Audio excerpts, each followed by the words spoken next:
Hello and welcome to the channel. तो बात करेंगे इंडिया विक्स की, निफ्टी 50 की, सेंसेक्स की, फिन निफ्टी की, बैंक निफ्टी इंडेक्स की और मिड सेलेक्ट इंडेक्स की। तो सबसे पहले बात करेंगे इंडिया विक्स की। इंडिया विक्स के अंदर अगर आप देखोगे तो आज के सेशन में हमें ऑलमोस्ट 4.5%, 4.7% से नेगेटिव देखने को मिला इंडिया विक्स।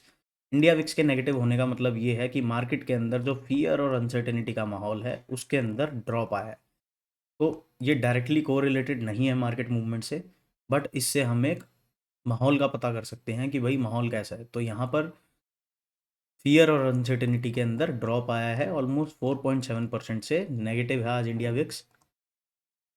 अब चलते हैं निफ्टी 50 को समझेंगे। निफ्टी 50 के अंदर आज एक बुलिश कैंडल देखने को मिली है। डेली टाइम फ्रेम पे अभी भी हम फियर टेरिटरी के अंदर है। जब तक 25,940 अप साइड में रिक्लेम नहीं होगा ऑन डेली टाइम फ्रेम, इसका बायस जो रहेगा वो सेल ऑन राइज का रहेगा। हाउएवर इंट्राडे के अंदर अगर हमें कोई सपोर्ट एरियाज रिक्लेम होते दिखेंगे या रेजिस्टेंस ब्रेक होके और सपोर्ट के अंदर टर्न होती दिखेगी तो हम अपना इंट्राडे का बायस अकॉर्डिंगली चेंज करते हैं। बट डेली टाइम फ्रेम का बायस अभी भी जब तक 940 रिक्लेम नहीं होगा तब तक हम डाउन साइड का ही रखेंगे। अब बात करेंगे 15 मिनट टाइम फ्रेम पे और इंट्राडे के सेशन को समझने की कोशिश करेंगे। यहाँ पर आप देखोगे तो पिछले 3 दिन का प्राइस एक्शन आपको एक स्टोरी बताएगा कि प्राइस के अंदर मूवमेंट बहुत है। यहाँ पर ये जो एरिया था 25,900 से लेके 25,890 का, ये एक अच्छा सपोर्ट एरिया था। पिछली बार भी यहाँ से हमें एक बाउंस देखने को मिला था। उसके बाद भी एक दिन मार्केट ने यहाँ पर सपोर्ट फाइंड आउट किया। इससे पहले भी आप देखोगे तो इस एरिया से एक बाउंस देखने को मिला था। यहाँ पर भी एक बाउंस आया था। तो अब अगर आप देखोगे, जब से इसने ये डाउन साइड में ब्रेक किया है उसके बाद से अभी तक ये एरिया रिक्लेम नहीं हुआ है। तो टेक्निकली इंट्राडे बेसिस पे भी निफ्टी अभी नेगेटिव है जब तक 940 के एरिया के नीचे है। 940 को जब तक रिक्लेम नहीं कर लेगा तब तक इसके अंदर कोई बड़ा अपसाइड का मोमेंटम नहीं होगा। एक बार ही 940 फ्लिप होगा तो then first area of resistance रहेगा 26,026 का एरिया एंड उसके बाद 26,105 का एरिया। ये दोनों एरियाज अगर अपसाइड में निकल जाते हैं तो फिर हम रेंज आइज की बात करेंगे जो कि 325 के बने हुए हैं। अगर ऐसा नहीं होता है और प्राइस यहीं पर रह के थोड़ा टाइम बिता के और डाउन साइड में ब्रेक कर देता है तो डाउन साइड में काफ़ी बड़े टारगेट्स हैं निफ्टी के अंदर। बट डाउन साइड की बात हम तब तक नहीं करेंगे जब तक आज का जो डे लो है 25,690, जब तक ये डाउन साइड में ब्रेक नहीं हो जाएगा, कोई भी डेली क्लोजिंग जब तक इसके नीचे नहीं मिलेगी तब तक हम इसके अंदर बेरिश नहीं होंगे। और निफ्टी का जो इमीडिएट सपोर्ट एरिया है वो है 25,800 के आसपास, 25,860 या 850 भी आप रख सकते हो।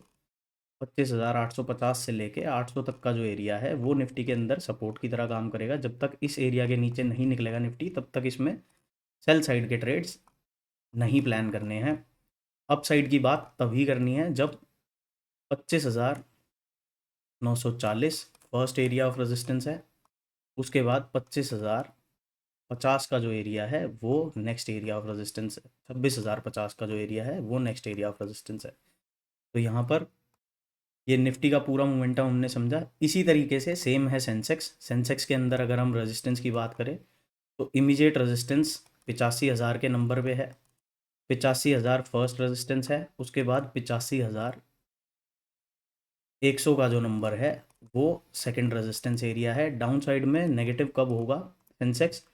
जब तक 84,600 इंटैक्ट है, इसका बायस अपसाइड का ही रहेगा। 84,600 के नीचे अगर किसी तरीके से सेंसेक्स निकल जाता है तो फिर डाउन साइड के एरियाज रहेंगे। और आज के सेशन का जो डे लो है वो अल्टीमेट सपोर्ट एरिया है। अगर ये एरिया लूज हो जाएगा तो सेंसेक्स के अंदर हम 83,500 तक के लेवल्स देख सकते हैं, प्रोवाइडेड आज के सेशन का जो डे लो है विच इज़ 84,150, ये अगर डाउन साइड में ब्रेक हो जाता है तो यहाँ तक सेंसेक्स जा सकता है। बट जब तक 84,600 का एरिया नहीं डाउन साइड में ब्रेच हो रहा है तब तक इसके अंदर बायस अप साइड का ही रखना है। बात करते हैं बैंक निफ्टी की। बैंक निफ्टी में अगर आप देखोगे तो बैंक निफ्टी में इमीडिएट रेजिस्टेंस एरिया है 59,500 का। 59,500 के ऊपर जब तक बैंक निफ्टी नहीं निकल रहा है तब तक ये रेंज बाउंड रहेगा। डाउन साइड में एरिया ऑफ सपोर्ट की बात करें तो 58,000, 58,800 एक काफ़ी अच्छा सपोर्ट एरिया है बैंक निफ्टी के अंदर। तो जब तक 59,000 का राउंड नंबर डाउन साइड में ब्रीच नहीं होता है और अल्टीमेटली 58,800 ब्रीच नहीं होता है, तब तक बैंक निफ्टी के अंदर सेल साइड में नहीं जाना है। और बहुत बड़ा मोमेंटम 59,000 से 60,100 का जो मोमेंटम है वो हम कब एक्सपेक्ट करें, वो हम 59,200 पे तो नहीं कर सकते हैं एक्सपेक्ट, बट 59,500 अगर रिक्लेम हो जाता है तो प्राइस आपको slowly and steadily 59,900 and then ultimately 60,100 के एरियाज पे जाता हुआ दिखेगा। बात कर लेते हैं मिड सेलेक्ट इंडेक्स की। मिड सेलेक्ट इंडेक्स को पहले डेली टाइम फ्रेम पर देखेंगे, पिछले 3 दिन का मोमेंटम समझने की कोशिश करेंगे।